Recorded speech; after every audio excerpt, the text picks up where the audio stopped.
Dear Patriots, before the news starts, please subscribe to our patriotic channel by clicking the subscribe button. Give us a thumbs up to this video. Don't forget to leave your opinion below in the comments section. Share the news on Facebook and Twitter so your friends see it. Thank you. Sessions criticizes federal judges for slowing Trump's national agenda. Attorney General Jeff Sessions on Saturday railed against federal judges for impeding President Donald Trump's national agenda, telling students at a conservative gathering that a handful of judges are making themselves super legislators by authoring sweeping decisions in the heat of legal fights. In truth, this is a question of raw power, of who gets to decide the policy questions facing America, our elected representatives, our elected president or unelected lifetime appointed federal judges, Sessions told the Federalist Society's 2018 National Student Symposium at the Georgetown University Law Center in Washington. On topics like Trump's proposed travel ban and the ending of an Obama-era immigration program, Sessions complained that a single federal judge is able to issue a nationwide ruling that stops the administration in its tracks. Known as a nationwide injunction, such a ruling applies beyond the particular people involved in a case and remains in force even when another federal court sides with the administration. Such a split occurred this past week when a federal judge in Maryland upheld Trump's decision to end deferred action for childhood arrivals, but because of an earlier injunction from federal judges in California and New York, parts of the program remain in place.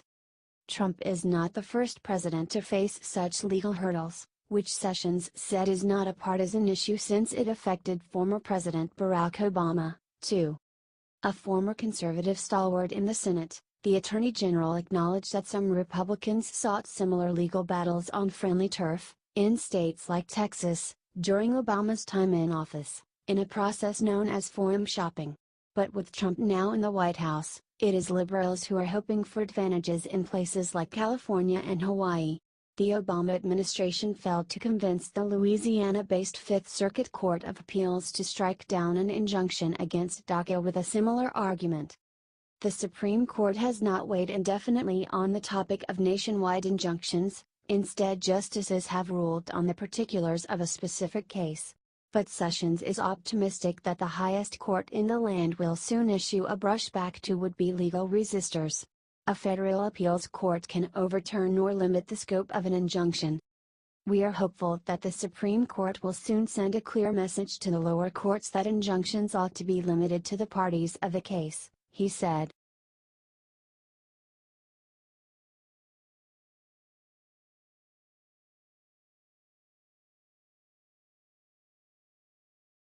Trump to make first visit to Latin America as president for summit. The White House announced on Saturday that President Donald Trump will travel to Peru next month to meet with the nation's president and participate in a summit with the region's leaders. The trip to the Summit of the Americas in Lima will be Trump's first visit to Latin America as president. There, Trump will meet with Peruvian President Pedro Pablo Kuczynski before traveling to Colombia to meet with its president, Juan Manuel Santos. The White House said Trump's discussions will focus on fair and reciprocal trade, and secure borders. This travel demonstrates the president's resolve to deepen our historical ties with our partners in the region and to strengthen our joint commitment to improve security and prosperity for the people of the Americas, White House Press Secretary Sarah Huckabee Sanders said in a statement. Trump has previously visited the Middle East, Asia and some of America's European allies. He is scheduled to host French President Emmanuel Macron late next month at the White House for the first state visit of the Trump presidency. On Saturday morning, Trump extended his thoughts to 3 women who were killed during a standoff at a veterans' home in California on Friday. According to media reports, a standoff at the Veterans Home of California in Yountville left 3 women dead. The suspect was also found dead at the scene. We are deeply saddened by the tragic situation in Yountville and mourn the loss of 3 incredible women who cared for our veterans, the president wrote on Twitter.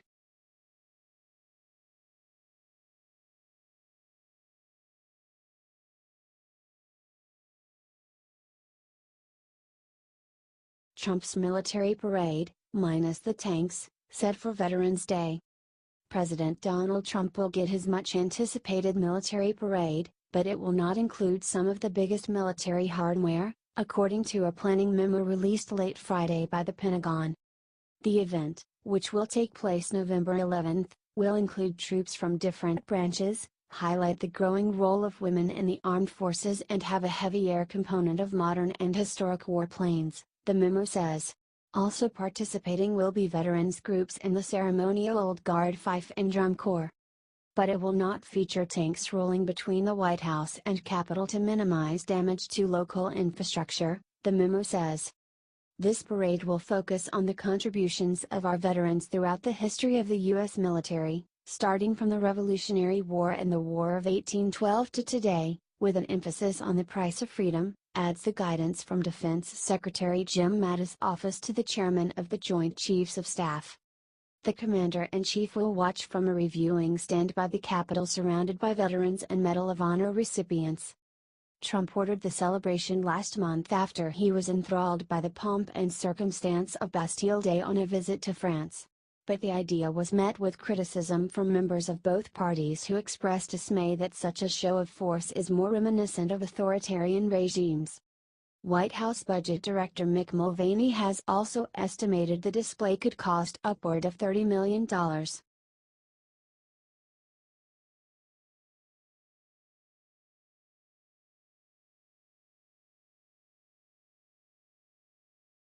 France tells Trump a trade war won't go his way. France has a message for Donald Trump: America's aggressive, go-it-alone tariff tactics are doomed. Speaking to Politico, French Trade Secretary Jean-Baptiste Lemoyne warned that the U.S. president risks igniting a trade war by imposing tariffs on steel and aluminum, but insisted that his strategy would backfire. We are entering an era where trade war is starting to show its teeth. And we think that's not good news, Lemoyne said in an interview in a Brussels hotel. American politics today, unilaterally putting in place a regime of additional tariffs on steel and aluminum, comes on the heels of a policy which aims to gut the dispute settlement system of the World Trade Organization. The U.S. president is using the threat of tariffs to pressure trading partners into new trade arrangements with Washington that he hopes will help slash America's yawning deficit. Mexico and Canada, for example, have only escaped duties on the condition that they strike a new version of the North American Free Trade Agreement that will tilt the balance of trade more in America's favor. Lemoyne retorted, however, that there was no way that the EU, the world's largest trade group, would be strong-armed into any sort of new transatlantic trade deal along those lines. In part, he explained, it was impossible to resurrect the idea of a transatlantic trade deal because Trump had quit the Paris Agreement on climate change. That has become a red line for new EU trade deals, at France's insistence. We have said that to strike trade agreements, this must be done with countries whose governments are party to the Paris Agreement, he said. Potentially blocking us on steel and aluminum to force a free trade deal is not the right way. Trouble on the home front. Lemoyne also stressed that Trump's tariffs would come back to bite the American economy. Beyond tariffs of 25% on steel and 10% on aluminum, the president is proposing a broader policy of reciprocity. That would mean lifting tariffs on, say, European cars because the EU imposes higher duties on motor vehicles than the US does. While Lemoyne said Europe stood ready to retaliate directly against targeted US products, he argued that Trump would be deterred from a broader trade war when an arms race over tariffs ramped up prices for American consumers. This escalation in taxes and tariffs isn't good for the American consumer, said Lemoyne. He added that recent U.S. tariffs on Canadian softwood lumber exports meant that American importers continue to import the Canadian wood but passed on the higher price to consumers. In reality, this type of measure can turn against the Americans themselves, he said. Lemoyne also insisted that Trump would fail in his attempt to disable the World Trade Organization as the global forum to resolve trade disputes. The U.S. is vetoing the appointment of new judges in the WTO's appellate court, in what the French minister and the European Commission say is an attempt to undermine the institution. Lemoyne warned that France would push for the appellate court to continue its work despite Trump's opposition. It is necessary to think about all the forms of Plan B, which make it possible to maintain a mechanism for those states that are in favor of having it. Because there is still a very strong majority of WTO countries that wish to continue to have this type of dispute settlement. So I think that now we must actually start to be creative, and therefore France will also put proposals on the table to restore efficiency to the WTO, both in its function as a developer of standards and in its function as a judge. French President Emmanuel Macron will discuss the trade tensions with Trump on his state visit to Washington next month, Lemoyne said. In another sign that Europe is unwilling to roll over in the face of Trump's threats, Lemoyne said that Paris would use the EU Leaders Summit on March 22 to 23 to establish what we call a European chief enforcer, who would be charged with the power to activate all sorts of control mechanisms and retaliation measures. Such an enforcer, who would work in the European Commission's Trade Department, could also be a deterrent vis-à-vis certain partners who sometimes test the limits